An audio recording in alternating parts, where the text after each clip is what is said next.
Student, मेरा first video है और ट्रिग्नोमेट्री के बारे में आप लोगों को बताएंगे। ट्रिग्नोमेट्री क्या चीज होती है।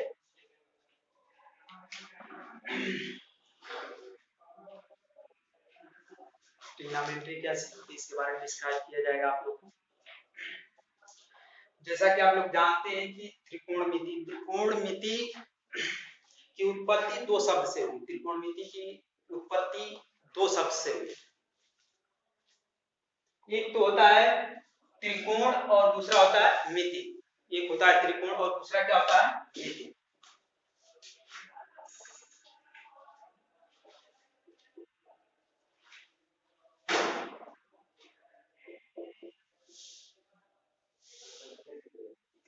त्रिकोणमिति शब्द की उत्पत्ति दो शब्द से मिलकर हुई है। फर्स्ट होता है त्रिकोण, त्रिकोण, दूसरा होता है मिति, मिति। त्रिकोण का अर्थ होता है, त्रिकोण का अर्थ होता है त्रिभुज, त्रिभुज। त्रिकोण का अर्थ होता है क्या है, त्रिभुज। और मिति का अर्थ होता है मापन। मिति का अर्थ होता है क्या होता है, मापन, मापन। मिति का अर्थ क्या होता है, मापन। तो इसका शाब्दिक अर्थ क्या हो जाएगा, त्रिभुज का क्या हो जाएगा, मापन। शाब्दिक अर्थ क्या हो जाएगा, अर्थ। इसका शाब्दिक अर्थ क्या हो जाएगा, त्रिभुज का मापन, त्रिभुज का मापन। त्रिभुज के क्या है, मापन। इसका शाब्दिक अर्थ जो है त्रिभुज का मापन। अर्थात इसे इस प्रकार क्या डिफाइन कर सकते हैं, देखिए कैसे।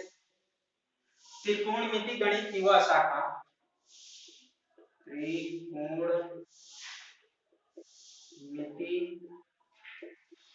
गणित की वह शाखा, शाखा जिसके अंतर्गत, जिसके अंतर्गत, जिसके अंतर्गत त्रिभुज की भुजाओं, त्रिभुज की भुजाएं एवं कोण की माप की जाती है, उसे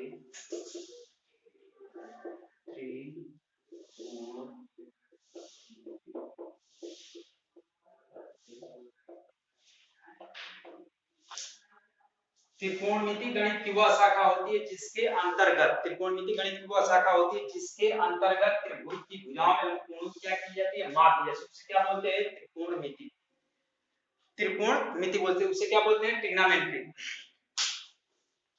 ट्रिग्नोमेट्री बोलते हैं।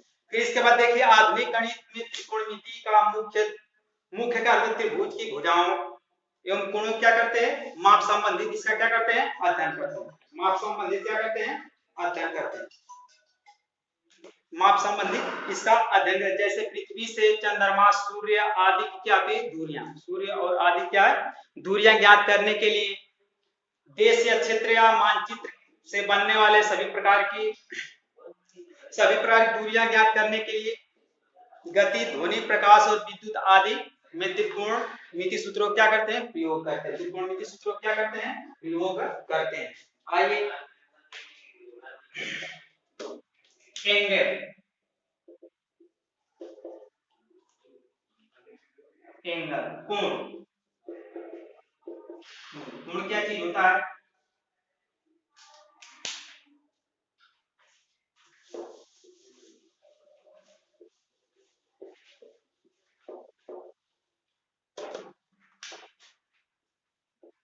कोण, एंगल,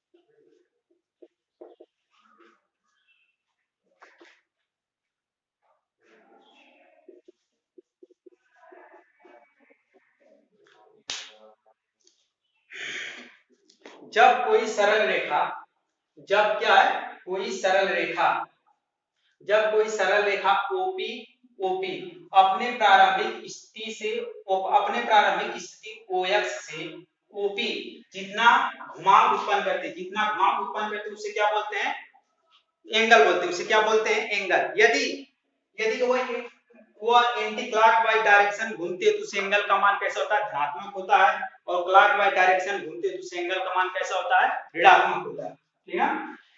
OX को क्या बोलते हैं, प्रारंभिक रेखा, OX को क्या बोलते हैं, प्रारंभिक रेखा। पॉइंट O यानी बिंदु O इसे क्या बोलते हैं, शीर्ष बोलते हैं। और OP OP रेखा क्या बोलते हैं, सीमांत रेखा बोलते हैं। क्या बोलते हैं, सीमांत रेखा बोलते हैं, सीमांत रेखा बोलते हैं। चलिए आइए देखिए पाइथागोरस प्रमेय, पाइथागोरस प्रमेय के बारे में चर्चा करेंगे।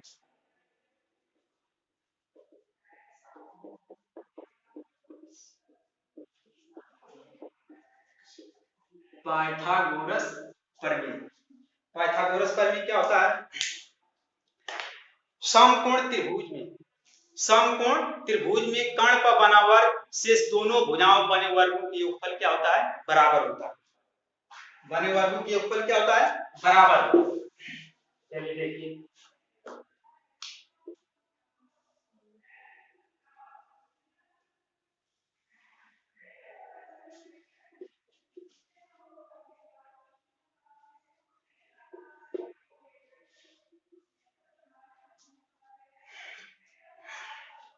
समकोण त्रिभुज, समकोण त्रिभुज, समकोण त्रिभुज में कर्ण पर बना वर्ग शेष दोनों भुजाओं बने वर्गों के योगफल क्या होता है, बराबर होता है। अर्थात अर्थात अर्थात कर्ण का वर्ग,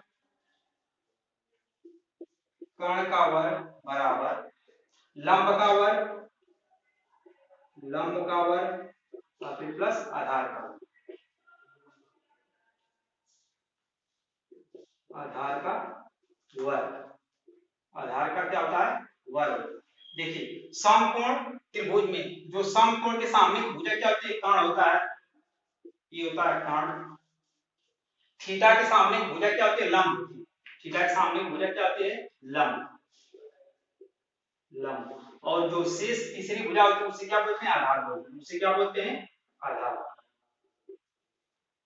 आधार बोलते हैं। ठीक है। चलिए देखिए तो समकोण त्रिभुज में कर्ण का बराबर शेष दोनों भुजाओं बने वर्गों के योगफल क्या होता है, बराबर होता है। क्या होता है, बराबर। तो ये आपके क्या होता है, पाइथागोरस प्रमेय, पाइथागोरस प्रमेय।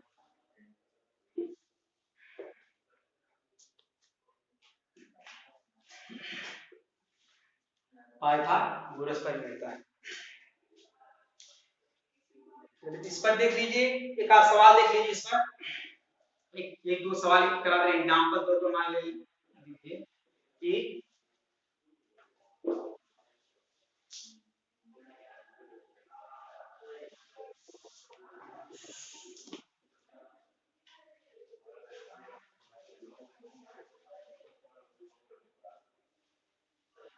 3 क्या है, 4 और 3 कह देगा कि समकोण त्रिभुज में AB की लंबाई 4 है और BC की लंबाई कितनी है, 3 है।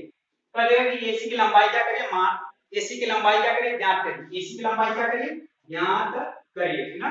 AC की लंबाई क्या करिए, ज्ञात करिए। वहीं क्या पाइथागोरस प्रमेय क्या करेंगे, इस पर लागू करेंगे। ठीक है। तो पाइथागोरस प्रमेय क्या होता है, समकोण त्रिभुज में, समकोण क्या होता है, त्रिभुज में कर्ण पर बना वर्ग से दोनों भुजाओं पर बने वर्गों के योगफल क्या होता है, बराबर होता है। क्या होता है, बराबर होता है।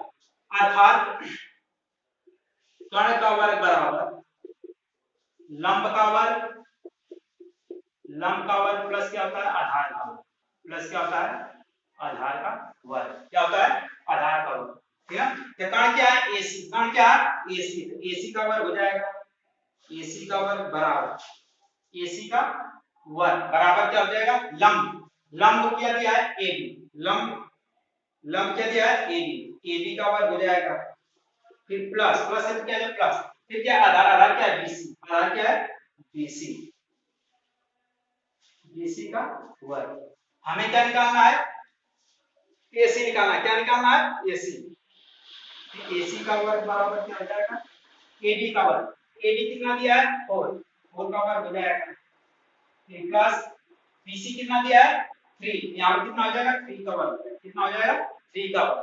फिर इसके बाद क्या करेंगे AC का वर्ग बराबर, AC का वर्ग कितना होता है 4, AC स्क्वायर बराबर, AC स्क्वायर बराबर 4 का वर्ग कितना होता है 16, 4 का वर्ग कितना होता है 16। फिर इसके बाद प्लस तो प्लस हो जाएगा, 3 का वर्ग कितना होता है 9, 3 का वर्ग 9, इसे ऐड करेंगे तो क्या आ जाएगा 25, यानी कि AC का वर्ग बराबर कितना आ जाएगा 25। तो AC बराबर क्या आ जाएगा वर्गमूल लेंगे कितना आ जाएगा 5 आ जाएगा, AC का मान कितना आ जाएगा 5। ऐसे क्या करेंगे सवाल लगाएंगे। ओके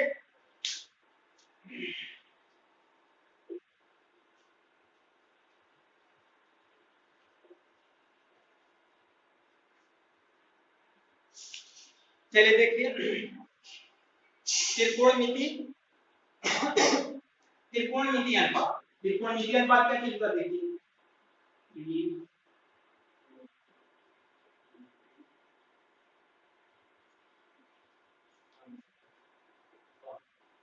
त्रिकोणमिति अनुपात, त्रिकोणमिति अनुपात देखिए समकोण, किसी समकोण त्रिभुज में, किसी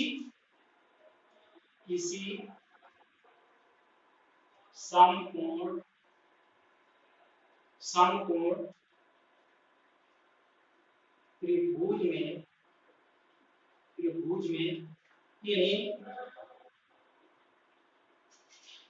किन्हीं दो भुजाओं के अनुपात को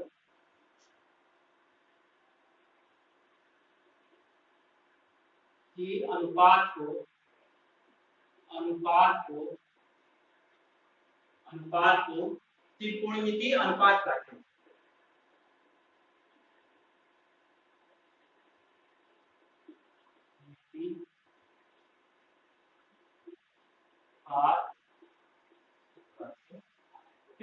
त्रिकोणमिति अनुपात कहते हैं। एग्जांपल ले लेते हैं, चलिए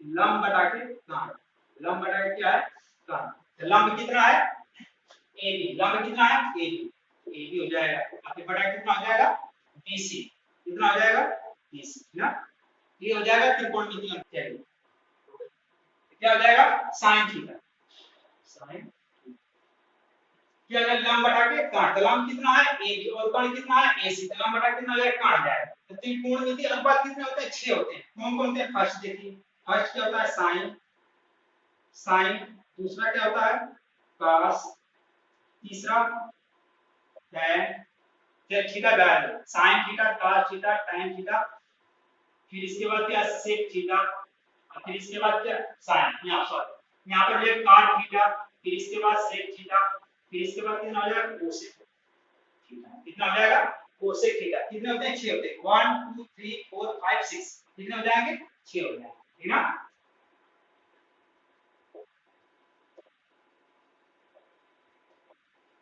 चलिए तो sin थीटा बराबर क्या होता है लंब बटा के, sin थीटा बराबर क्या होता है लंब बटा के काट, फिर इसके बाद cos थीटा बराबर होता है आधार बटा के काट, फिर इसके बाद tan थीटा बराबर होता है लंब बटा आधार, लंब बटा आधार, cos थीटा बराबर होता है आधार बटा लंब, आधार बटा, इसके बाद sec थीटा बराबर होता है, देखिए cos थीटा बराबर क्या आधार बटा के कर्ण, तो sec थीटा बराबर क्या कर्ण बटा, sec थीटा बराबर क्या हो जाएगा कर्ण बटा, कर्ण बटा क्या है आधार, फिर cosec थीटा बराबर देखिए यहाँ पर sin थीटा बराबर क्या लंब बटा के, cosec थीटा बराबर क्या कर्ण बटा के लंब, cosec थीटा बराबर क्या है कर्ण बटा के, कर्ण बटा क्या है लंब, ठीक ना, कर्ण बटा क्या होता है लंब।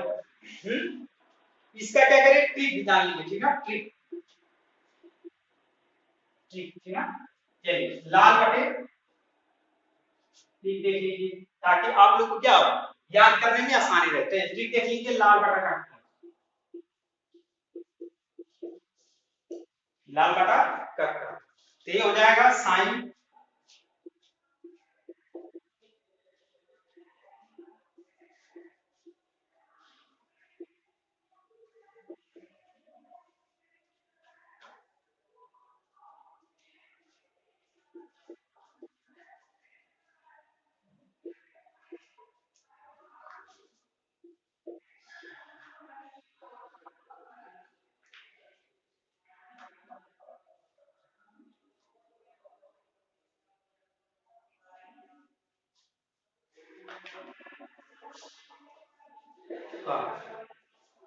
चलिए देखिए साइन थीटा बराबर होता है लंब बटा कर्ण, cos थीटा का मतलब होता है आधार बटा, ये से मतलब क्या होता है आधार, आधार बटा क्या कर्ण है, tan थीटा का मतलब होता है लंब बटा आधार, tan थीटा का मतलब क्या होता है लंब बटा आधार होता है। फिर इसके बाद देखिए cosec थीटा बराबर क्या होता है कर्ण बटा क्या होता है लंब, cosec थीटा बराबर क्या होता है कर्ण बटा के लंब। फिर इसके बाद sec थीटा बराबर क्या होता है कर्ण बटा आधार होता है, sec थीटा बराबर क्या होता है कर्ण बटा के आधार होता है। फिर इसके बाद cot थीटा बराबर आधार बटा के लंब होता है, cot थीटा बराबर क्या होता है आधार बटा के लंब होता है, ठीक ना।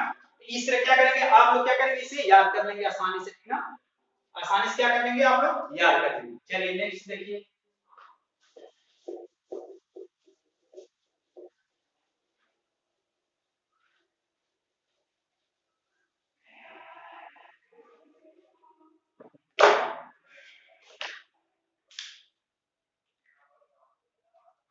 चलिए देखिए त्रिकोणमिति अनुपातों में व्युत्क्रम संबंध, त्रिकोणमिति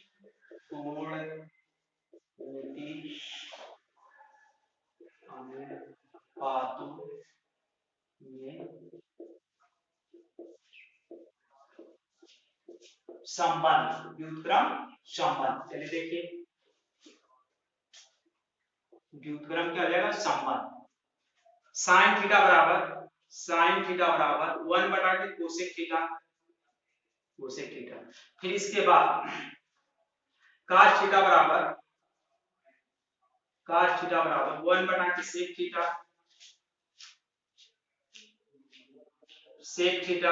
फिर इसके बाद tan थीटा बराबर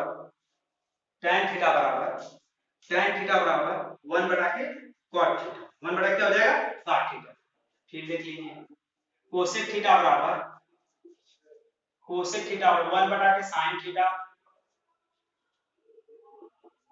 चलिए sec थीटा बराबर 1 बटा के cos थीटा, sec थीटा बराबर कितना हो जाएगा 1 बटा के cos थीटा। फिर इसके बाद देखिए cot थीटा बराबर 1 बटा के tan थीटा, क्या हो जाएगा tan थीटा।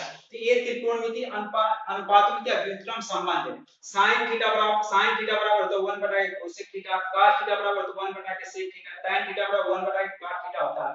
फिर इसके बाद देखिए cosec थीटा बराबर 1 बटा के sin थीटा, sec थीटा बराबर 1 बटा के cos थीटा, cot थीटा बराबर 1 बटा क्या होता है tan थीटा। ये क्या होता है त्रिकोणमिति अनुपातों में व्युत्क्रम का होता है संबंध होता है, व्युत्क्रम क्या होता है संबंध होता है। चलिए फिर इसके बाद नेक्स्ट है त्रिकोणमिति अनुपातों त्रिकोणमिति सारणी। इसके बाद क्या है त्रिकोणमिति सारणी आना चाहिए आप लोगों को, ठीक ना, त्रिकोणमिति सारणी।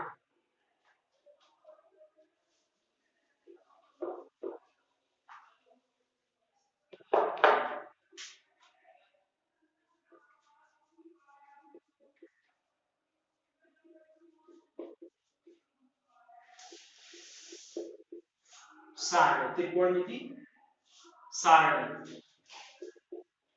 ठीक है। चलिए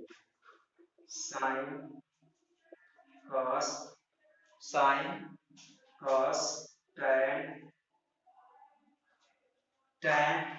cot sec cosec 0 अंश, फिर इसके बाद 30 अंश, 40 45 अंश, 60 अंश, 90 अंश।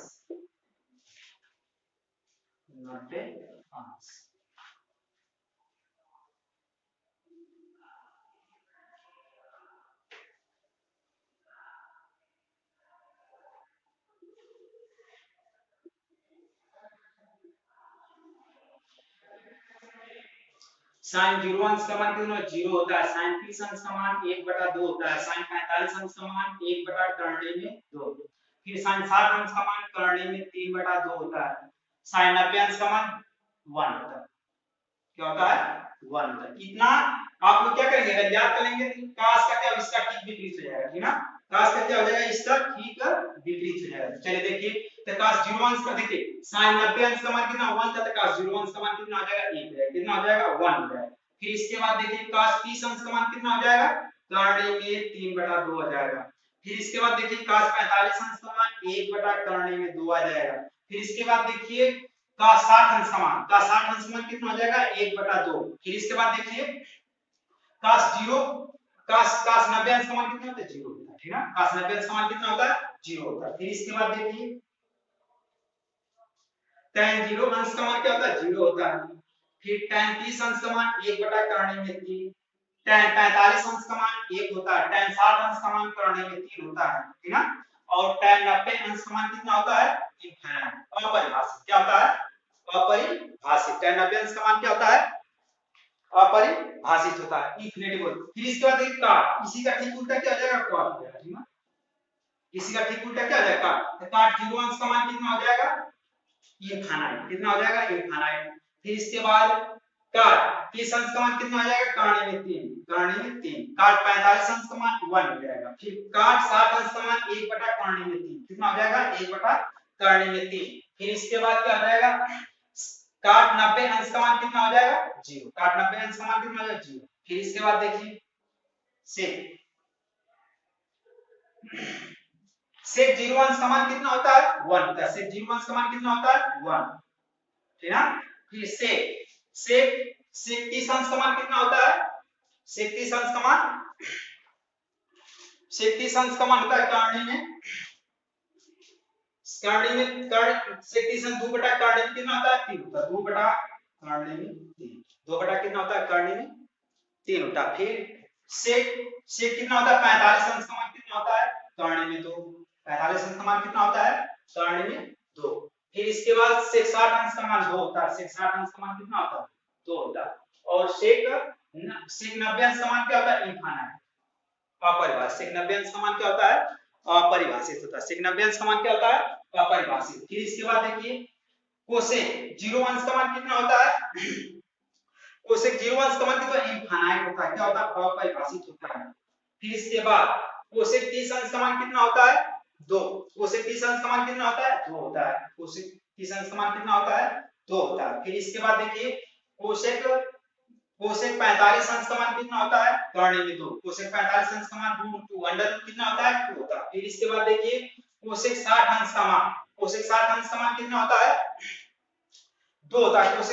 कोसेक 60 अंश का मान कितना होता है देखिए ऐसे निकाल लीजिए, साइन 60 अंश बराबर होता है, साइन 60 अंश बराबर होता है करने में 3 कितना होता है 2। देखिए साइन 60 अंश का मान क्या है करने में 2/3 का।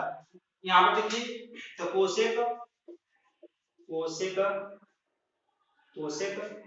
60 अंश बराबर लिख सकते हो 1 कितना साइन 60, क्या लिख सकते हैं 1 के साइन 60।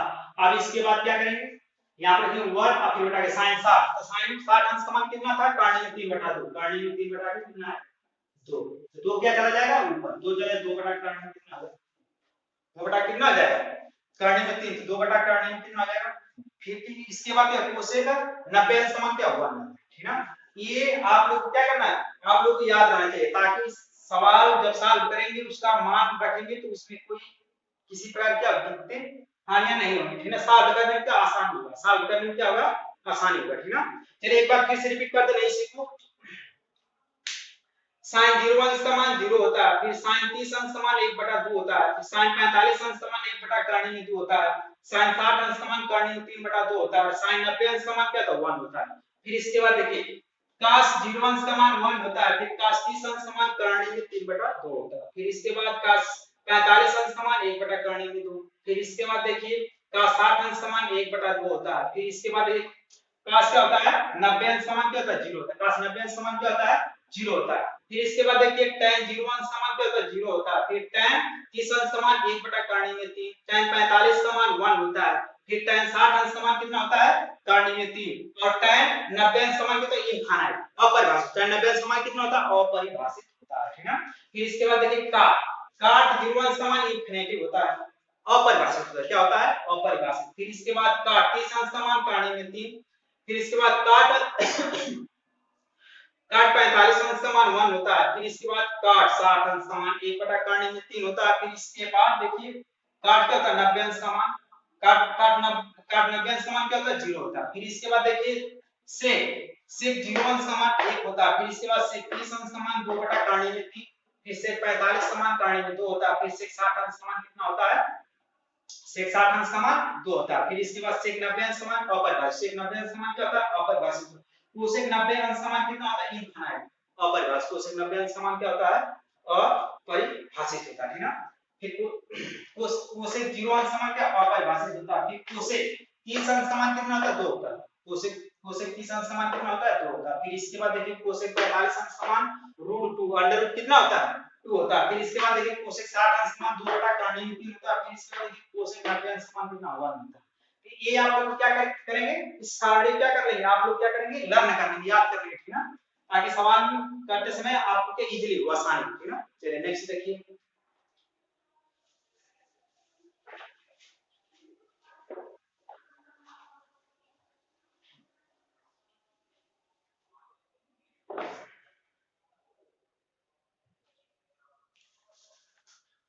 आइए एक एग्जांपल देखते हैं, ठीक है।